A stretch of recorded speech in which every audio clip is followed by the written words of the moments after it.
bahayanya saya berhenti membaca. Tak pikir itu kan setelah tahu bahayanya saya berhenti merokok, ternyata enggak, saya baca bahayanya apa? Merokok. Setelah saya baca maka saya berhenti membaca gitu. Bukan berhenti merokok. Itu ilmu kelas tinggi seperti itu harus mantap. Pernah beliau ditegur dokter, "Beb, kalau rokok terus nanti mati." "Tenang saja, saya masih bawa korek." Dikira itu kan orangnya yang mati, ternyata beliau enteng saja. "Santai aja dok, saya masih bawa korek." Jadi saya bukan nyarankan santai rokok, tapi orang rokok itu memang punya logikanya sendiri. Kalau Banafek Hajen itu masih pernah bahasa juga, karena Banafek juga turunan Mbah Mutamakin. "Hak, rokok itu haram tau ora?" "Nak cara kula darani haram sepundi, Mbah?" "Lah iya, nak haram ya bener aku. Mulane tak obong, barang haram apike diobong." Jadi saya sama orang-orang sepuh itu tidak pernah menang. Jadi apa ya? Mereka itu orang yang sudah lama gimana ya? Mau dikatakan bulat itu ya, tapi memang nggak pernah kalah mereka. Ada satu kiai, masih misananya Banafek. Ini rokok 2 katanya. Bagi yang nggak ngerokok berarti membiarkan 2 haram masih. Bagi yang merokok berarti mengurangi haram. Kalah lagi saya. Jadi saya tuh pernah dibully 2 mbah saya, karena 2 mbah saya ini rokok semua.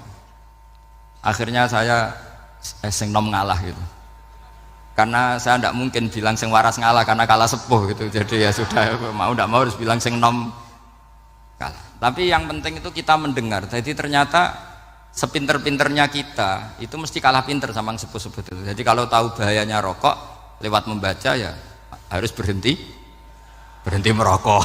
Berhenti membaca katanya. Nah, malaikat ini cerita lagi malaikat. Saya memang dari awal niat hormat Raden Asnawi karena buyut-buyut beliau itu ketemu di buyut saya. Saya ini turunan Mbak Asnawi sepuh. Terus cuma buyut saya itu nikah Lasem, terus saya keceluk cucunya keluarga Lasem. Sebenarnya saya juga cucu Kudus, tapi terus alhamdulillah sekarang kembali karena buyut saya menyuruh saya ngajar di Damaran, terus sampai sekarang saya ngajar di Damaran. Tapi buyut saya itu masih lahir di Damaran, namanya Mbah Hafsah, itu Hamsah binti Maksum bin Soleh bin Asnawi sepuh. Sama seperti nasab di sini Raden Asnawi, Mbak Abdul Husnan, terus Nyai Ayu Sofiyah, terus Mbak Raden Asnawi. Saya mau cerita, jadi ilmu itu lebih keren kita.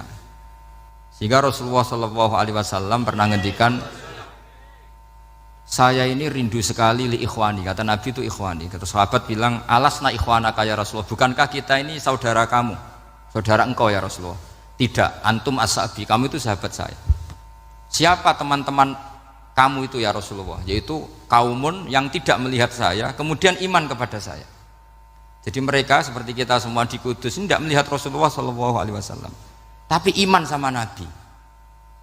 Dan ketika malaikat yubahi bikum malaikah, Allah bangga dengan malaikatnya, membanggakan kita. Sampai malaikat tuh sentimen, "Kok bisa ya Allah?" Ya karena tadi kamu iman sama saya wajar, karena kamu melihat surga, melihat neraka, melihat aras. Sementara orang Kudus coba ngelihat apa? Paling simpang 5, apa simpang 7 itu. Tapi imannya nggak kalah dengan malaikat. Kenapa nggak kalah? Karena tadi kita diajarkan bahwa nisbatul isnaini wassalasah wal arba'ah ila ma la nihayatalaha itu sama-sama nisbatul far'i ilal asli. Tetap yang asli adalah angka 1. Jadi nggak mungkin aslu hadhil asya nggak dari Allah itu, nggak mungkin. Tetap dari zat yang 1. Kemudian tentu ini bukan nisbatul walad ilal walid, anak ke bapak, tentu enggak. Tapi nisbatul khaliq sama makhluk. Tapi apapun itu pasti 1. Sehingga Imam Amudi akhirnya masuk surga lewat jalur itu, tidak usah lewat pertanyaan man rabbuka wa man nuka. Kelasnya disuruh ngajar malaikat. Saya punya rencana jadi pengajar malaikat nanti itu kan. Jadi orang-orang Kudus yang dapat barokahnya Raden Asnawi nanti jangan mau kalau ditanya man rabbuka wa man nuka. Kelasnya itu harus apa? Jadi gurunya malaikat. Karena bapak kita Nabi Adam itu keren. Nabi Adam itu adalah orang yang disuruh Allah, dipresentasikan, dibanggakan Allah di depan para malaikat. Ketika ada malaikat yang agak hasut, tapi itu tidak malaikat papan atas, malaikat yang kebanyakan. Itu kan agak gak terima Nabi Adam jadi apa khalifah, sampai malaikat ini usul ataj'alu fiha may yufsidu fiha wasfikut. Makanya kalau saya protes sama malaikat itu malaikat yang ini, bukan Jibril sama Israel. Kalau protes Israel bahaya, bisa dihabisin. Saya pernah ditanya seorang kiai, Gus jenengan gojlok malaikat kok berani? Ya karena malaikat yang jenis ini pernah gojlok Nabi siapa? Adam. Nggak percaya kalau Nabi Adam itu layak mimpin, sampai protes ataj'alu fiha may yufsidu fiha wasfikut dima. Tapi apa yang terjadi? Allah mengajarkan satu ilmu di Nabi Adam, kemudian disuruh meresentasikan. Qala ya Adamu ambihum bi asma'ihim. Adam, coba kamu presentasikan ilmu kamu. Setelah Nabi Adam fasih mempresentasikan ilmu, kata Allah, kamu bisa enggak sepinter Nabi Adam? Enggak bisa ya Allah. Makanya sudah saya bilang ini a'lamu malah, saya lebih tahu siapa yang layak mimpin. Jadi layak mimpin itu pertama harus kuwatul ilm, ilmunya itu harus kuat. Nanti saya akan cerita hubungannya Raden Asnawi dengan Syekh Nawawi. Apa itu hubungan teman, apa murid guru, itu memang masih jadi polemik sampai sekarang. Kalau saya ya keyakinan saling istifadah. Ini bahasa netral, tidak murid guru tapi saling apa? Istifadah. Kata Syekh Nawawi dalam tafsir Munir itu, ilmu itu nomor satu. Sehingga beliau setiap ada ayat fa inna hizballahi humul ghalibun, beliau pasti menafsiri bil hujjah wal barohin la bis saulah. Saya masih ingat betul takbirnya, memang saya hafalkan. Tapi bukan untuk modal pidato, bukan modal sebagai wong alim. Kalau pidato gampang, pidato itu semua orang bisa. Kalau jadi orang alim itu tidak gampang. Lebih susah lagi wong alim buat pidato. Itu kalau nggak pernah mbah saya tidak mau. Karena memang saya terkenal nggak suka pidato. Satu memang nggak bisa. Nomor dua tidak ingin. Nomor tiga ya rugi. Karena pidato itu nasib-nasiban itu. Kalau nasib baik kamu tidak paham itu, wah Gus Ba ilmunya tinggi sehingga kita tidak paham itu kalau nasib baik. Kalau nasibnya tidak baik, nak ngendikan bulat sama no. Itu tepak-tepakan. Dan Syekh Nawawi itu benar, Raden Asnawi juga benar, semua guru-guru kita benar. Karena agama ini sebetulnya bukan masalah negara, tapi masalah logika yang sehat. Uni Soviet itu pernah mengkooptasi Uzbek, Ceknya, Tajikistan. Itu 100 tahun. Orang dipaksa ateis. Tapi orang-orang Uzbek, saya sering ketemu lama Uzbek, kadang ketemu di Korea, kadang di Malaysia. Orang-orang Uzbek itu punya basement di bawah tanah. Kemudian di bawah tanah ini mereka ngajarkan tauhid. Ngajarkannya ya gampang. Misalnya ini sesuatu yang ada, iya ini. Ini ada penciptanya enggak? Ya ada. Siapa? Tukang katanya. Yang penting itu enggak ada logika bahwa sesuatu yang ada disebabkan oleh ketiadaan. Lah orang komunis, orang ateis itu orang yang mengatakan alam ini didahului oleh nihilisme, oleh adamiyah. Masuk akal enggak sesuatu yang ada, penciptanya sesuatu yang tidak ada. Sehingga orang anak-anak Uni Soviet itu enggak pernah kepikiran membenarkan ateis, itu enggak pernah. Bareng Uni Soviet ada itu Glasnost Perestroika itu kemudian hancur, semuanya langsung menjadi negara Islam, termasuk Uzbek, Tajikistan, karena diajari ilmu, bahwa ilmu itu yang nggak pernah kalah oleh negara. Sehingga saking pedenya Rasulullah SAW ketika Sulhul Hudaybiyah, ini agak jelimet tapi gampang dicerna. Sulhul Hudaybiyah itu satu perjanjian yang semuanya merugikan Rasulullah, yaitu kalau orang kafir masuk Islam disuruh mengembalikan ke kafir, karena kafir itu bagi mereka habitat, Islam itu hal yang baru. Tapi kalau orang Islam menjadi kafir nggak boleh kembali Islam, berarti kembali ke habitat. Semua perjanjian itu merugikan. Sampai masyhur Sayyidina Umar protes ke Rasulullah, jenengan masih nabi. Itu kan ekstrim tanya, jenengan sampai sekarang masih nabi? Ya saya masih nabi. Kenapa tanya demikian? Karena semua perjanjian merugikan Islam, menguntungkan orang apakah? Kafir. Semua sahabat sebetulnya persis Sayyidina Umar protes, kecuali Abu Bakar.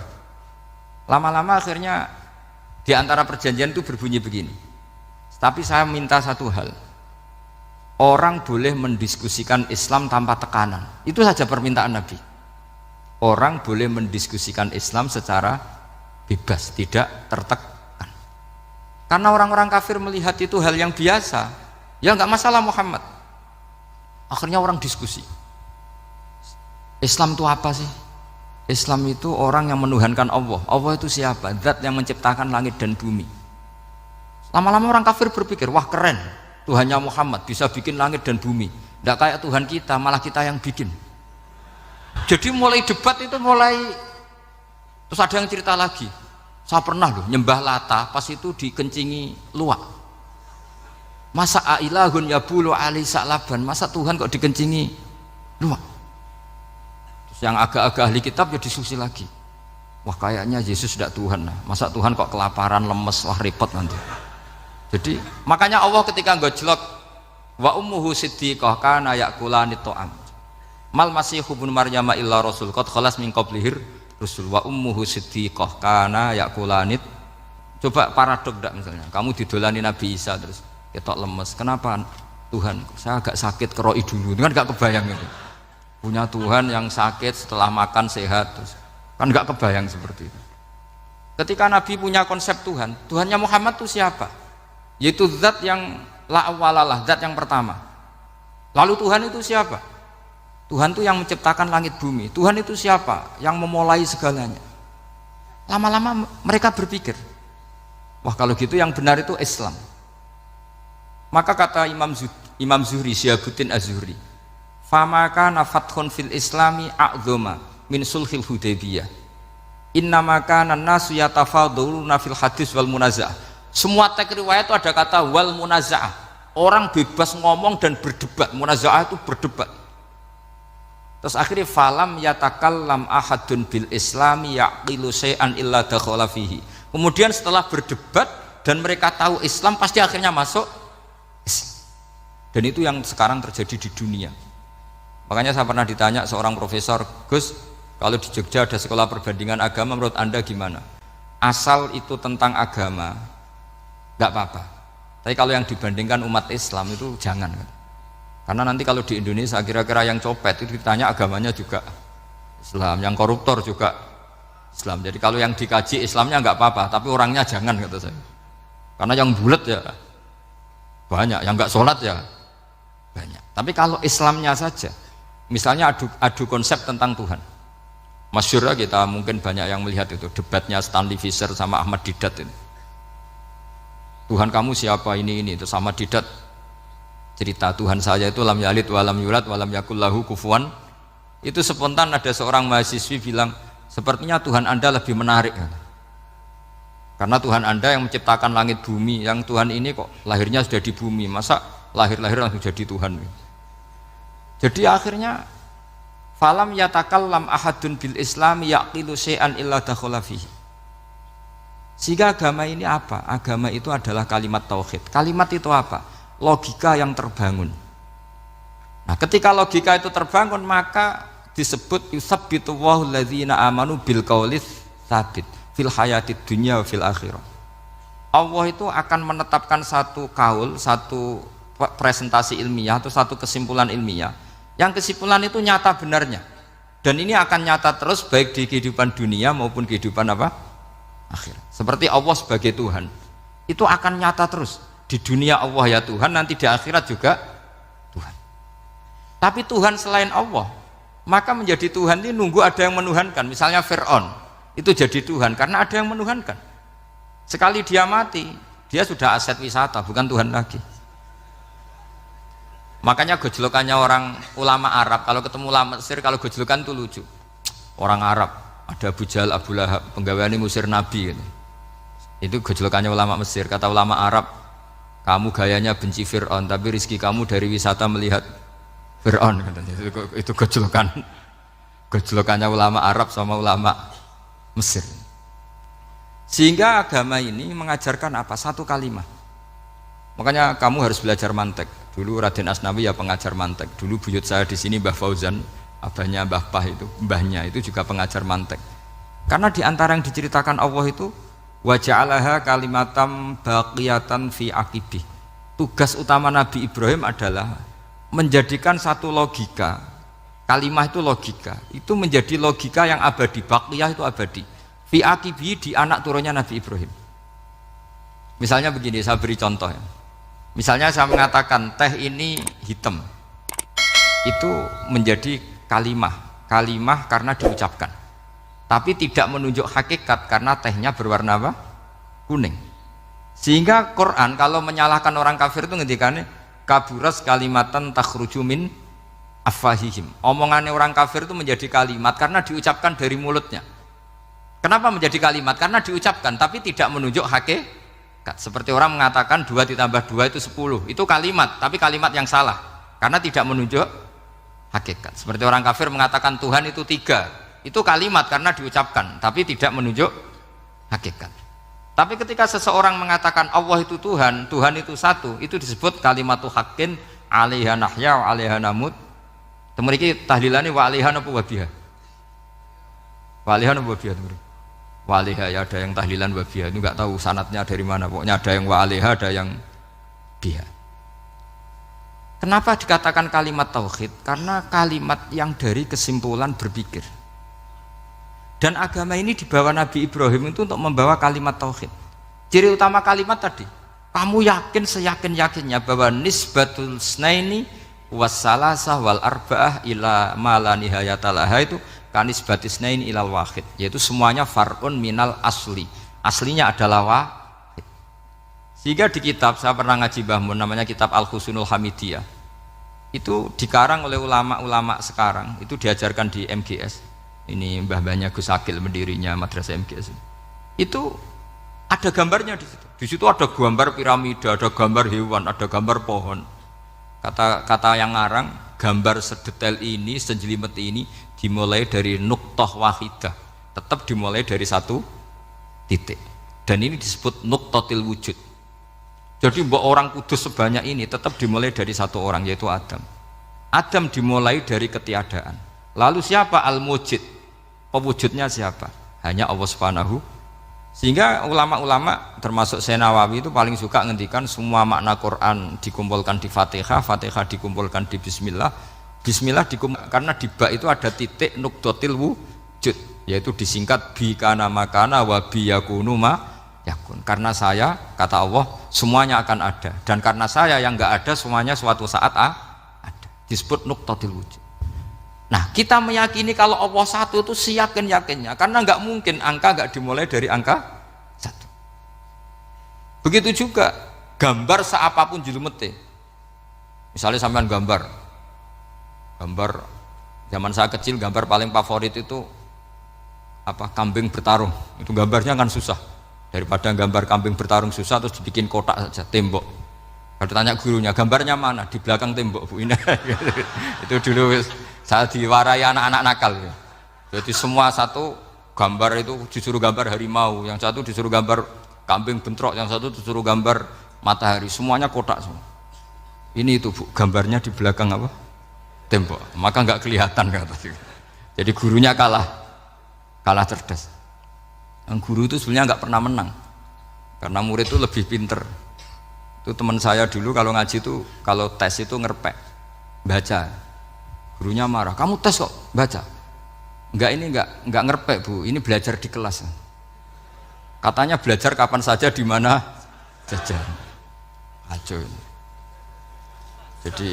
Jadi apa ya, orang itu kadang yang salah itu lebih masuk akal kadang-kadang ini. Saya